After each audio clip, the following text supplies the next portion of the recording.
രണ്ടാം ദിവസം അതിരാവിലെ തന്നെ എല്ലാവരും എണീറ്റു. ഈ ഒരു യോഗയും ഏകാത്മക സ്തോത്രമൊക്കെ എല്ലാ ദിവസവും നമ്മുടെ യാത്രയുടെ ഭാഗം തന്നെയായിരുന്നു. ഇത് നമുക്ക് തരുന്ന വളരെ ഒരു പോസിറ്റീവ് എനർജിയാണ്. അത് ആ ദിവസത്തെ യാത്രയിലുടനീളം നമുക്കൊപ്പം ഉണ്ട് എന്നുള്ളതാണ് സത്യമായ കാര്യം.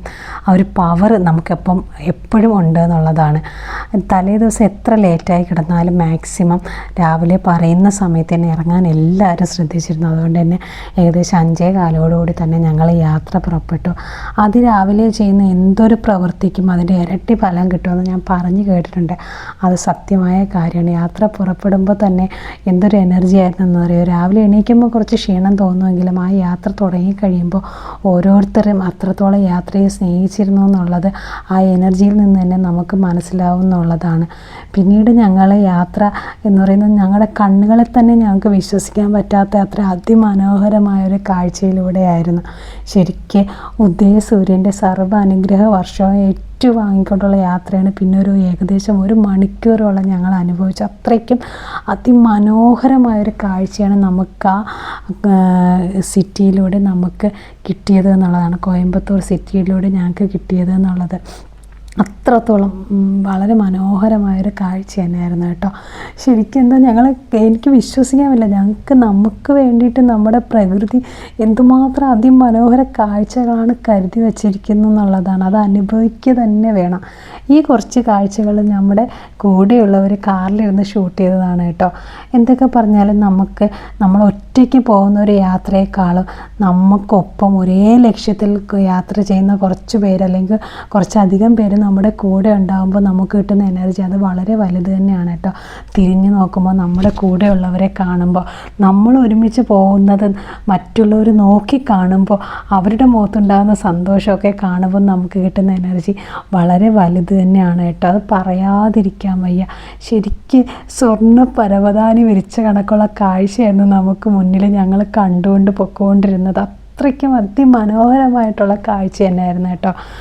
പിന്നെ നമുക്ക് എത്ര ക്ഷീണം ഉണ്ടെങ്കിലും നമ്മുടെ ടീം ക്യാപ്റ്റനെ കാണുമ്പോൾ ആ ക്ഷീണമൊക്കെ പോകും കേട്ടോ. നമുക്ക് അത്ഭുതമാണ് പുള്ളി പോകുന്ന ഒരു എനർജി കാണുമ്പോൾ. ആ എനർജി നമുക്കൂടെ പകർന്നിട്ട് നമ്മൾ പുള്ളിയുടെ കൂടെ വെച്ച് വിടുമായിരുന്നു. എല്ലാ ദിവസവും 8 മണി കഴിയുമ്പോൾ ജനൻ ടി വിയിൽ ഞങ്ങളുടെ യാത്രയുടെ ലൈവ് ന്യൂസ് ഉണ്ടാവും കേട്ടോ. അപ്പോൾ അതിനായിട്ട് ഞങ്ങൾ റോഡിൻ്റെ സൈഡിൽ നിർത്തി ന്യൂസൊക്കെ കൊടുത്തതിന് ശേഷമാണ് പിന്നെ യാത്ര തുടങ്ങിയത്. അന്ന് ഉച്ചയ്ക്കുള്ള ഫുഡ് ഞങ്ങൾക്കായിട്ട് കരുതി വെച്ചിരുന്നത് സർജാപൂർ എന്നുള്ള സ്ഥലത്ത് ശാന്തിഗിരി ആശ്രമമായിരുന്നു കേട്ടോ. അപ്പോൾ ഞങ്ങൾക്ക് ആദ്യം അവിടേക്കാണ് എത്തേണ്ടിയിരുന്നത്. ഓരോ സ്ഥലത്തും എത്രയോ സ്ഥലത്ത് നമുക്കായിട്ട് ഫുഡും വെച്ച് കാത്തിരുന്ന എത്ര പേര്. പല സ്ഥലത്തും നമുക്ക് പറഞ്ഞ സമയത്തിന് എത്താൻ കഴിഞ്ഞില്ല എങ്കിൽ പോലും അവർ ആ ക്ഷമയോടുകൂടി നമുക്കുള്ള ഫുഡും അറേഞ്ച് ചെയ്ത് അവർ കാത്തിരുന്നു എന്നുള്ളതാണ്. അവർക്കതൊന്നും ഒന്നും കിട്ടാനില്ല, പക്ഷേ അവർ പോലും അത്രത്തോളം നമ്മളെ ലക്ഷ്യത്തിലെത്തണം എന്ന് ആഗ്രഹിച്ചിരുന്നു എന്നുള്ളതാണ്.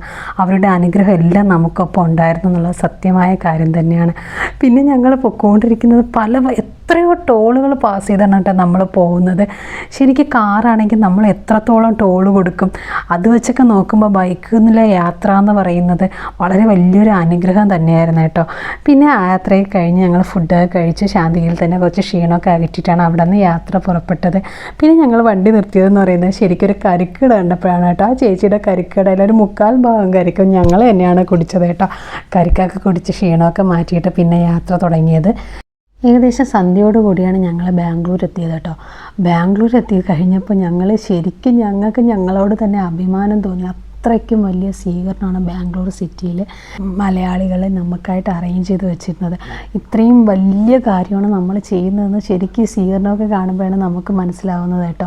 ഏകദേശം 2 മണിക്കൂറോളം ഞങ്ങൾ ബാംഗ്ലൂർ സിറ്റിയിൽ ഞങ്ങളെ സ്വീകരണവും ഏറ്റുവാങ്ങിക്കൊണ്ട് സഞ്ചരിച്ചു എന്നുള്ളതാണ് സത്യമായ കാര്യം.